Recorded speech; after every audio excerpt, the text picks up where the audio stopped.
Okay, so this is going to be a GoodReads book haul again. I did win some more books from GoodReads. I haven't won any in a little while, but that's okay. So as you can see, I have 4 books here.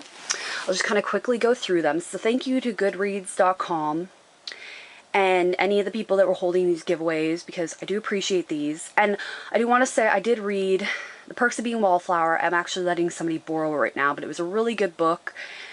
And I'm looking forward to the movie. I did enjoy it, and the end was a little bit of a twist to me, so I wasn't expecting it, but I did enjoy it.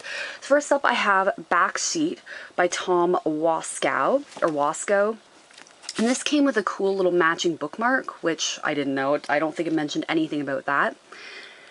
And it just gives how much the book is, how many pages it is, all that stuff. So thank you to Tom Wasco and Bookstand Publishing for that. And it just looks like this. That's just telling you with the author down there, and it says, Michael's freshman year of college has not gone well, either socially or academically. In 1969, failure from college or dropping out of school means the draft and possibly Vietnam. Michael desperately wants success, acceptance, and popularity. He believes pledging a campus fraternity can help him put on the right path, or help put him on the right path. As the final hurdle to get into the fraternity, he must hitchhike 1,500 miles over a weekend, a road trip which could save his freshman year and possibly change his life. The ride he gets, the people he meets, and the obstacles he overcomes on his journey do change his life, but in an unexpected way. So it sounds like a really interesting book. That's what the cover looks like, so it's a really cool kind of like drawing style. And the author actually did sign it to me. It says, "To Mary, thank you for requesting my book. Hope you enjoy. Tom Wasco, 9/4/12." So that's really cool that it was signed. It doesn't mention anything about that. This was open to 415 people entered, 10 people won. And yeah, so I'm excited that I was one of the lucky 10 that won. Next up, I just have my GoodReads page so I know exactly how many people won and stuff, is this one. There were 2 giveaways for this. I think I mentioned this book last time, but I actually have it now. It's called 8 Girls Taking Pictures. So thank you, by Whitney Otto. Thank you to Simon & Schuster Canada, as well as Whitney Otto, for giving this copy to me.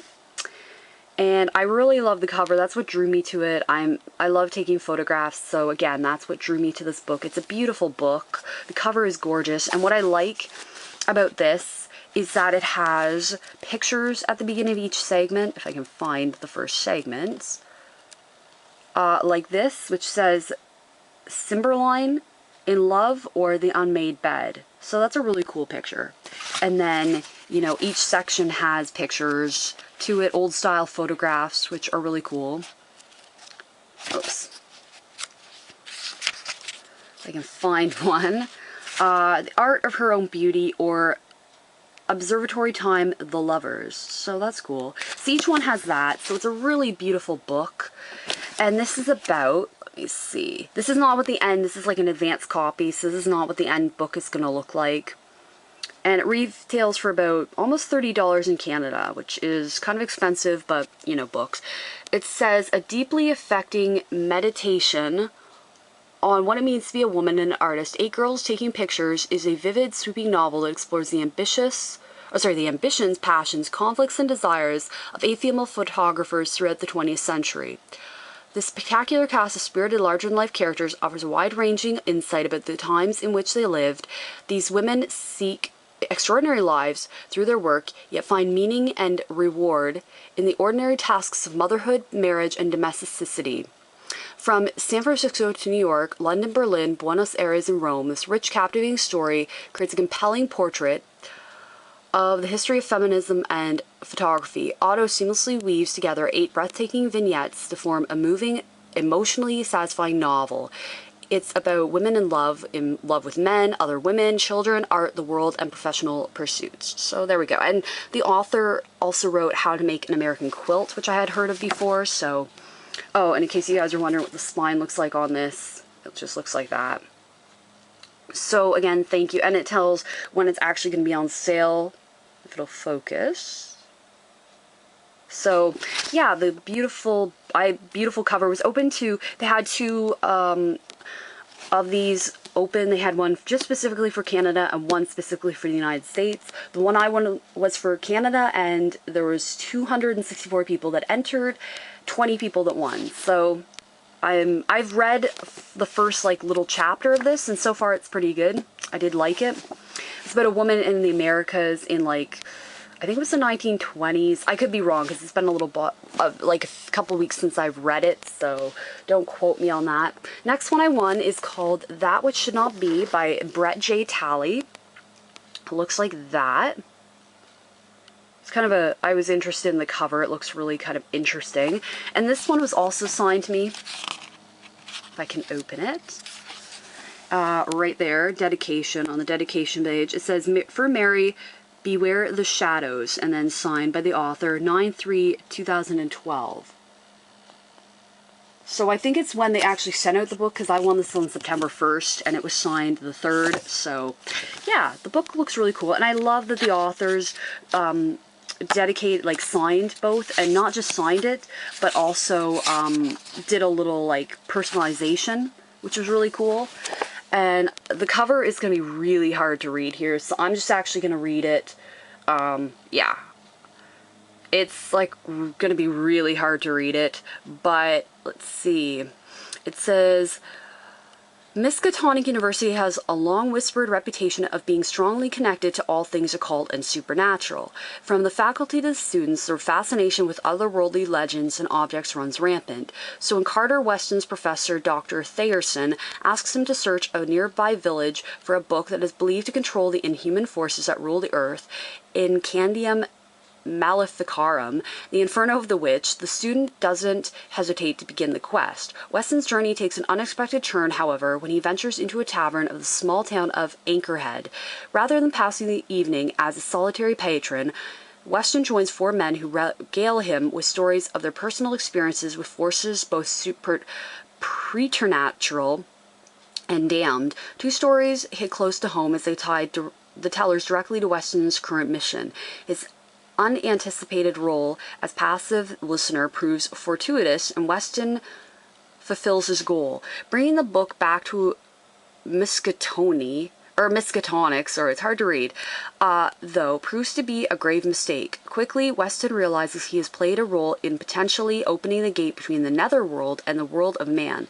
Reversing the course of events means forgetting all he thought he knew about Miskatonic and his professor, and embracing an unknown beyond his wildest imagination. So the only thing I have to say about this, oh, it's not focusing, sorry, I wasn't looking at the screen, I was looking at the book to read it. The only thing is that this yellow is really hard to read against this background, so I don't know if this is actually like an advanced copy yet, or if it's whatever, but yeah, this is like really hard to read, so yeah, that's the only thing I would actually change about it. But thank you to Brett J. Talley and the company, if I can find who does it. I'm not sure of the company. Journalstone maybe, journalstone.com, for giving me an advanced copy, or just a copy of this. The author was an HWA Bram Stoker finalist for Superior Achievement in First Novel GoodReads Choice Awards semi-finalist in 2011, so there we go. And again, oh yeah, that's just a little page. Thank you to the author for signing it, that's really cool. So that's awesome. And there were 838 people that entered. 10 copies were available. So it's exciting. And then the last book I won is called A Hobbit Devotional by Ed Strauss, Bilbo Baggins and the Bible. So the cover art's really cool. This isn't signed or anything. There were 1,024 people that entered, and 30 copies were given out. And I actually won, like, these last, Backseat, That Which Should Not Be Named, That Which Should Not Be, and The Hobbit Devotional. I won all those on the same day, so that's really cool. But the cover is really nice, and it's all, like, you know, embossed here. And it says, drama, humor, insight. What more could you ask for from a book? More than 70 years ago, J.R.R. Tolkien wove those qualities into his classic tale of small folk who accomplish great things, now Ed Strauss spins dozens of dramatic, humorous, and insightful devotions from that great piece of literature. The humble hobbits overcame fear, discouragement, and despair through steadfastness, courage, and hope. Their story parallels the contemporary life situations as we all face and lends itself to the teaching of the greatest literature of all, the Bible. Found great encouragement from the little people of Tolkien's marvelous imagination. It has a picture of the dragon with Bilbo there. So yeah, this book's really cool. It's definitely got a very nice little cover. Yeah, I said how many copies were given. I think it was 1,024 people entered, 30 copies given away. So yeah, I'm excited. I don't really know yet what it's about. I think it just compares Bilbo and, you know, everything to the Bible, but yeah, that's what it looks like it does. So I don't know about that because I'm not really that big of a religious person, but I'll be interested to kind of see the comparisons and stuff. So those are the books that I won that I have in my possession. I do have a couple of other books that I've won that will be on their way. I won a book called The Last Free Man, a novel. I'm not sure. I think I did mention that before. I still haven't received it yet. And then a book called Hollywood High. And those are all the books. So I'm waiting on 2 books so far to come. But yeah, I'm excited. I did start this one, a chapter, and I am reading right now the Dream of Death book. So far it's pretty interesting, so I'll see how it goes. And I have won a few ebooks, but I'm not really going to mention what those are. But that's about it. So I'm excited to have won all of these books. So thanks again to GoodReads.com, as well as the authors that provided, and the websites and all that provided these copies of these books. So thank you for watching.